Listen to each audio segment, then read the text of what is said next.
wait for me. While I am away, you should be faithful to me because I will be faithful to you. So mga pangako nga dapat hindi magipako. Kung hindi dapat ipako. So, the wife agreed, kasi ito sa iyang asawa na sila imayan ng pagbaon. The young man left the house. He hugged his wife, he kissed him, and started his journey. Bilang pamaganda ang kanyang 20 days na kanyang paglakaw, hangtod nila kaabot sa susang ka laban ng farm. Nakita niya ang farmer na taniya sa lupa. Iyan nag-i-approach. Sir, basing na dinalagan na ako kalakaling kauban mo ang trabahante sa iyo mga laban kayo farm. Nagpaminta ko yung trabaho. So, the farmer accepted that young man. He said, okay.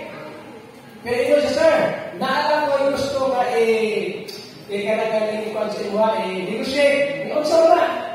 Ingon siya nga, please, ang ako masweldo sa tanang trabaho ko, taguin lang. Ayaw na paghatag sa tuwa. Kung yung mga pagpagtang ka, mahulong ako, mo ba paghatag nyo sa ako So, to make the long story short,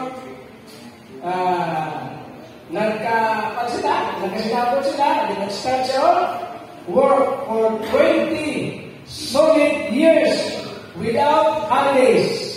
Katong batang horizon. Kaya gusto ko sila makata ko, maayon ko pagmamaw sa iyong family, trabaho siya. Usahay, overtime pa.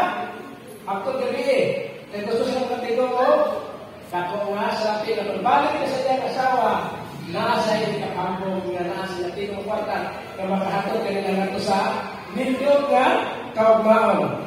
Now, fast forward after 20 years, sa iya pagtrabaho ito, so sa ato pa na siya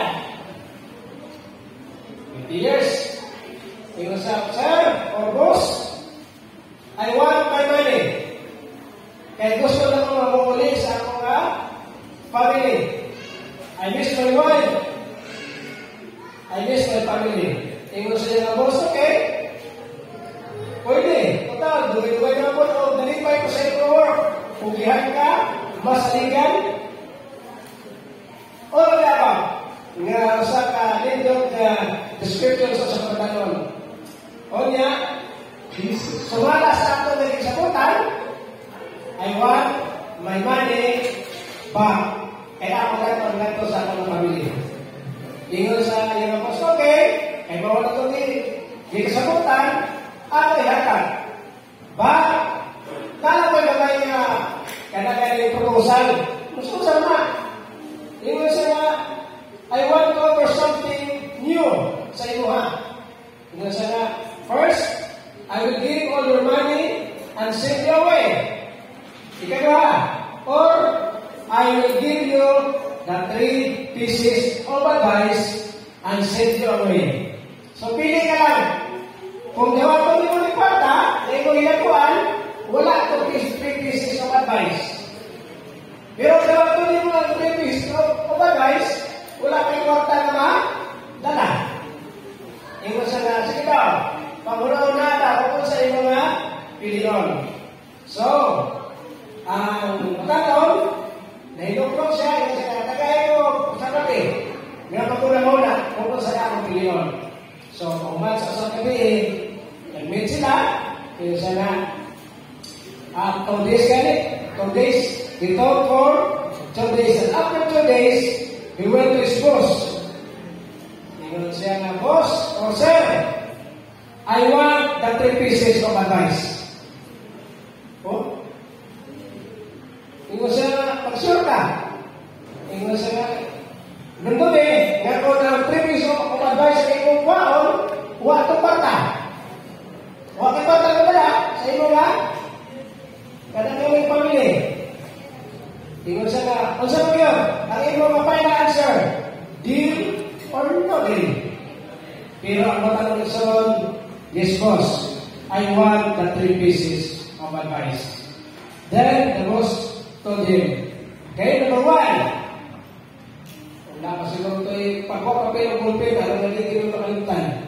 Number one, piece of advice. Okay, pagpatanong, sulat ninyo. Kung ano yung pilyon, pero warta yung pilyon, ay, sulat.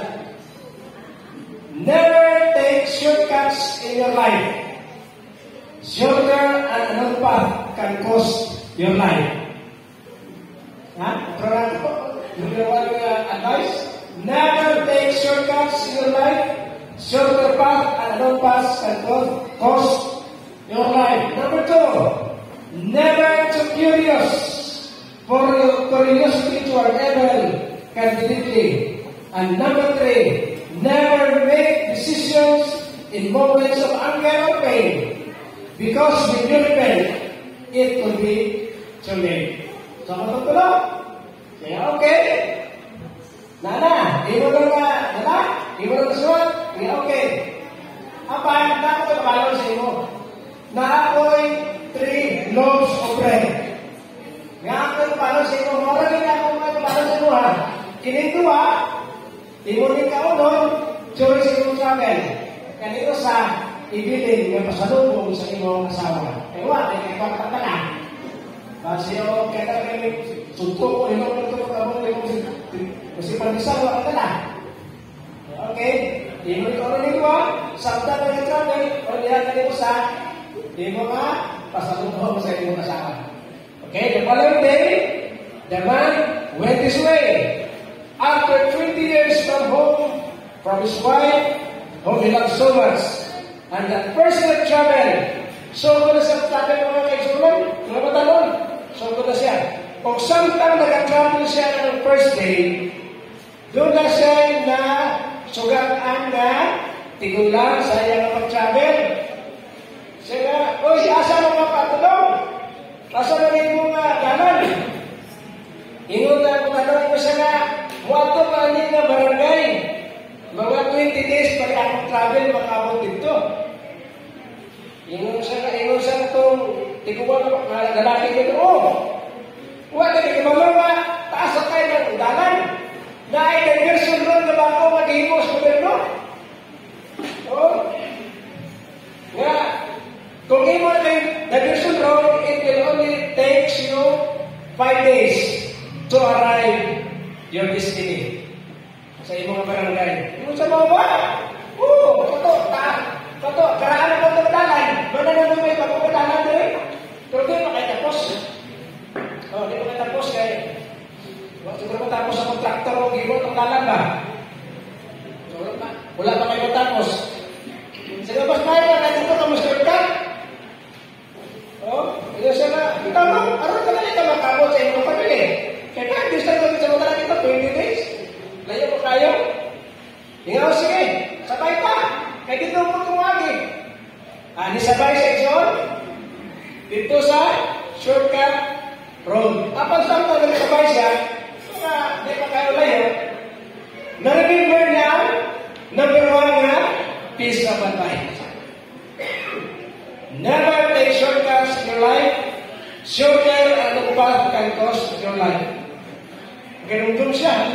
Kung mo itong first na kanagaling piece of advice, ito siya, no, kanagaling, sorry kayo ha, kanagaling na ako na nabiling sa akong amo. Nagaso na lang siya ba? Ako sa itong balikan, ikaw na lang pala yung gakaw. So, nibalik sa Exxon, dito siya pinangaki sa iya na original na dalan. Parang Exxon na. Huwag siya mo sunod dito sa dalan yung alihan sa tikuman. Days later, he learned that the shortcuts led to an ambush. Katong tikuman, huwag ambush siya yung pandiri, ambush dito sa shortcut. Nalipay sa Exxon. Yan naman, mas maaari ang tinutupag na ito. Kaya buwan ang tutuman sa naliwan. O ba tayo sa mga? Akil na itong tikuan. Matay yung tayo. Pasalamat sa Exxon ka, dahil nung lumagang niya lagi, tuman. Sa iya pag-travel, ikapos siya ng travel, nihangin sa usang kabalay, na nasa tapos sa dalan, nga makapahuway siya. So, kung ano po tungkol, nagputos balay, sige, tulog rin, namin guest room. Kung wala kwarta, libre lang. Okay.